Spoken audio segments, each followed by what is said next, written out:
Hello बच्चों, let's read out the question. It says copper and a steel wire of the same diameter are connected end to end. A deforming force F is applied to this composite wire which causes a total elongation of 1 centimeter. The two wires will have. एक copper का wire है, एक steel का wire है, दोनों का diameter same है. ये दोनों को इन टू इन कनेक्ट कर देते हैं और एक डिफॉर्मिंग फोर्स F इन पर लगाते हैं, राइट. जिससे कि टोटल इलॉन्गेशन जो होता है, यानी कि टोटल चेंज इन लेंथ जो है वो कितना होता है, 1 सेंटीमीटर होता है.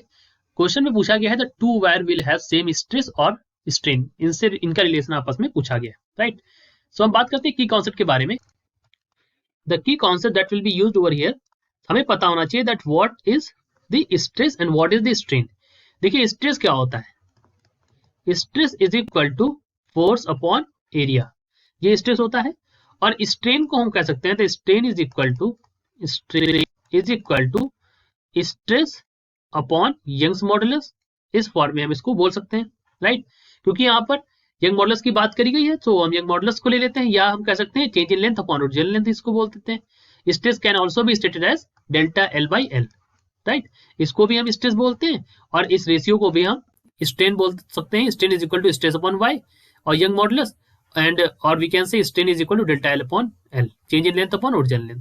यहाँ पर वाई हमारा क्या है, the Y over here is Young's modulus. Y क्या है, यंग्स मॉडुलस है, राइट. अब हम बात करते हैं, देखिए दोनों वायर में इलॉन्गेशन कितना हुआ है, 1 सेंटीमीटर का, और दोनों पर फोर्स जो लग रहा है, force is same for both wire, same for both wire.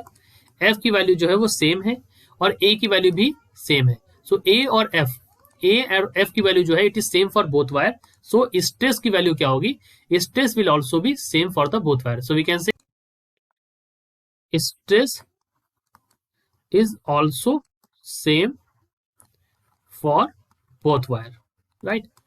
so stress की वैल्यू तो सेम होगी क्योंकि फोर्स भी सेम लग रहा है और एरिया भी इनका सेम है, क्योंकि डायमीटर इन्होंने कहा सेम डायमीटर है. तो डायमीटर क्या होता है, पाई आर स्क्वायर होता है. या हम डायमीटर को मतलब एरिया को ले सकते हैं, ए इज इक्वल टू क्या होता है, पाई डी स्क्वायर बाई 4.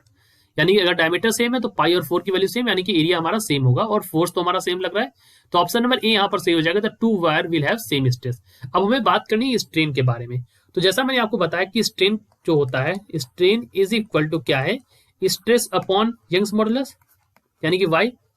और अगर आप देखें तो यंग मॉडुलस की वैल्यू दोनों की अलग अलग है, बिकॉज एक हमारा वायर है वो कॉपर का बना हुआ है और एक वायर है हमारा वो किसका है, स्टील का है. सॉरी, ये एक हमारा कॉपर है, एक हमारा स्टील का है, राइट. तो एक तो स्टील का हो गया और एक कॉपर का हो गया. तो इन दोनों के यंग मॉडुलस की वैल्यू डिफरेंट होगी.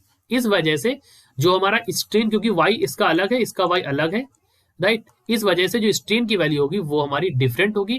So strain will be different. So option number D is correct. So यहाँ पर option number A and option number D are correct options. I hope you understood it well. All the best.